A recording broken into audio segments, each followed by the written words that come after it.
అందరికీ నమస్కారం అండి.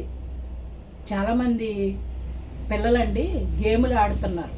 ఆ గేములు అంటే డబ్బులకు కూడా ఆడుతున్నారంట. ఆడినోళ్ళు గేములు, తర్వాత బెట్టింగ్లు ఈ ఆడినోళ్ళు సంసారాలు కుంపు అయిపోయి రోడ్డు పరం అయిపోయారు. ఎంతో మంచిగా కష్టపడి ఒక తండ్రి సంపాదించి పెట్టాడు.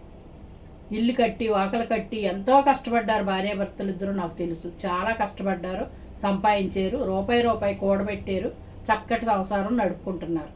ఒక్కగానొక్క కొడుకు. ఆ కొడుకు అంత అమాయకుడు కాదు, అంత గడుసోడు కాదు. కష్టపడతాడు కానీ ఎలా అలవాటు అయిందో బెట్టింగుల్లోకి వెళ్ళిపోయాడు అతను. ఆ బెట్టింగుల్లోకి వెళ్ళిపోయినందువల్ల మొత్తం ఇల్లు వాకలు నష్టపోయి వాళ్ళ రోడ్డు మీద అద్దెకి వెళ్ళిపోవాల్సిన పరిస్థితి వచ్చింది. వాళ్ళంత కాస్ట్ పెట్టి కట్టుకున్న ఇల్లు నష్టానికి అమ్మేసుకుని బాధపడలేక బిడ్డేమైపోతాడో అని ఆ తల్లిదండ్రులు మానసికంగా డిప్రెషన్ అయిపోయి ఆ ఇల్లు అమ్మి ఆ అప్పులు తీర్చారు. ఇప్పుడు పుట్టిన పిల్లలకు కానీ తినక కానీ నిలవటానికి నీళ్ళు లేకుండా అయిపోయింది. ఎవరు కష్టపడ్డారు? తండ్రి తల్లి కష్టపడి కట్టారు ఇల్లు.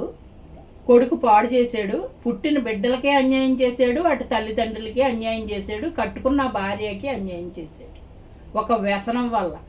అదే వ్యసనం లేదనుకోండి, తల్లిదండ్రులు ఇచ్చిన ఆస్తులు మిగులుతాయి, వీళ్ళు కష్టపడి సంపాదించుకున్నది మిగులుతుంది, కడుపుకు తిన్నదే, మన ఇంట్లో బలపరుచుకున్నదే, మనకు కావాల్సిన వాళ్ళకి పెట్టింది సుఖాన్ని ఇస్తుంది తప్ప వ్యసనాలకు ఖర్చు పెట్టిన డబ్బులు కష్టాలు కొని తెచ్చిపెడుతుంది.